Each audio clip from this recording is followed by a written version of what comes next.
Russia is attempting to prevent NATO forces from landing in the Baltics and threatening it directly.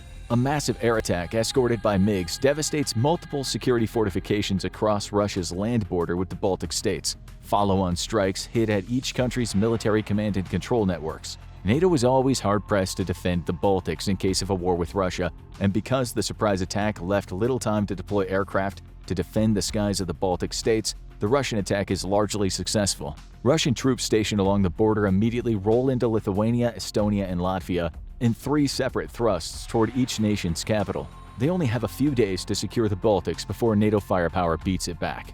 There's a quiet but tense peace in the north, as NATO's newest member is poised to join the fighting. Not wanting to open up an even bigger front for the already overextended Russian army, Putin tells his troops to dig in near the Finnish border. He knows it would be impossible to win a war against NATO if he opened up another front line. Leaving a token defense force while focusing the rest of the army's efforts in the south is the best option for the crazy dictator. For now, neither side dares to cross the border, so a sort of truce remains in effect. Sweden, however, has the luxury of time and distance. A NATO aspirant, Sweden knows exactly which way the wind is blowing in this war and throws its support behind NATO. Its navy begins a hunt for Russian subs, knowing that Russian air power is tied up in the assault on the Baltic states and largely unable to threaten it.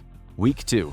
NATO has every advantage against Russia, but many of its European members experience readiness issues. An air campaign against Russian air defense networks, radar installations, command and control nodes, and other vital security infrastructure has been slow to manifest. But once it does, Russia is immediately put into the defensive. Wild Weasel combat aircraft fly into the teeth of Russian air defenses. Specially modified and equipped with special-purpose weapons, these daring pilots are trained to destroy enemy radars and air defense batteries. These must be suppressed before the bulk of NATO air power can do its job. Russia, though, has an extremely dense air defense network, and the job will take time. This means that in the Baltics, Russia currently has the advantage, as its troops push ever closer toward the Baltic capitals. However, daring raids from multiple NATO carriers in the Baltics and the activation of NATO's Rapid Response Force have slowed the Russian assault to a crawl. NATO forces only number the thousands versus Russia's tens of thousands, but many of these Russian troops are either conscripts or on rotation out of Ukraine.